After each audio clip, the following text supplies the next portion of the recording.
Chair, previously we had no information that the non-deducted, the 47, included the people living with disabilities. So we wanted explanation from the management to get to know who are these, the 47. Governor, do you still want to take responsibility for this, the fact that your officers were not responding or providing information to the Auditor General, and therefore you end up with 12 paragraphs of things that are neither here nor there? 100%. But as you say, Chair, the auditors are also confusing us. They are terribly confusing us because in one query, they're saying, why didn't you deduct 2 million from employees? And you provided that those employees were PWDs and they're exempted. On the other one, they're querying, why didn't you deduct the P?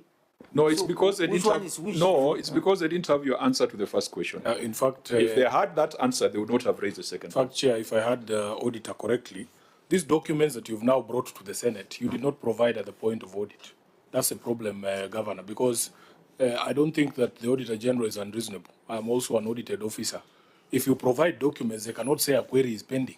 So he's saying, these documents I've seen here, you have attached the exemption certificates from KRA for those staff. All that was required was that at the point of audit, provide documents. Then we wouldn't have to have these conversations in Nairobi.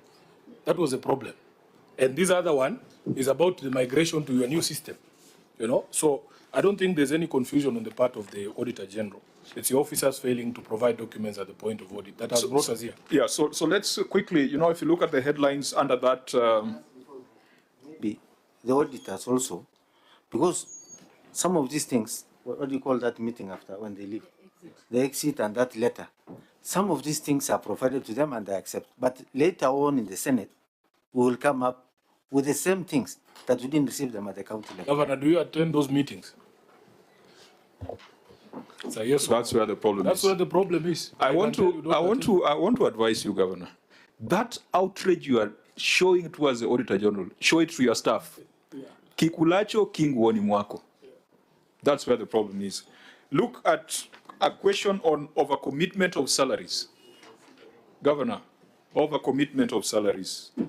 Irregular payment of special house allowances, irregular payment of extraneous duty allowances, irregular payment of special salary, salaries paid outside IPPD system.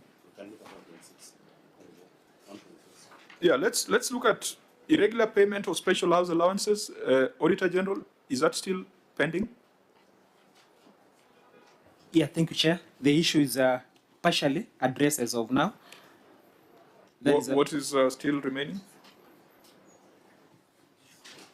Yeah, thank you, Chair. Now, the question was on the payment of special house allowance to 10 employees who are employed on various dates after the December 2014. So the management has provided 2 SRC circulars, and we, in our submission to the committee, we were requesting the committee to guide on the same. What are the dates of the circulars?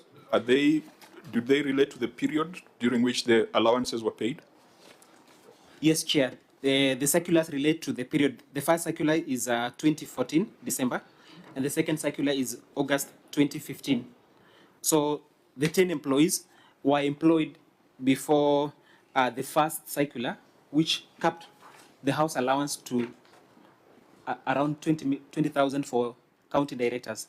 I think let me give directions. The amount queried is 2.8 million. We have much bigger issues in this report. We'll look at those circulars and look at the response and see whether the law was breached. The same extraneous duty allowances, is it the same thing? Yes, Chair. The issue is partially addressed. The only issue that we had out of the 3 issues that we addressed was the one on the veterinary officers. The county executive relied on a circular issued by the Ministry of Livestock, that is in September 2008. So our question was the role of SRC in the payment, in approval of payment of extraneous duty allowances. If there are policy issues, we can find policy prescriptions so that we focus on areas where there is actual unexplained expenditure or irregular expenditure. But if it's a policy consideration, that we can do. Now, members, if I look at the time, we must deal with 1, 2,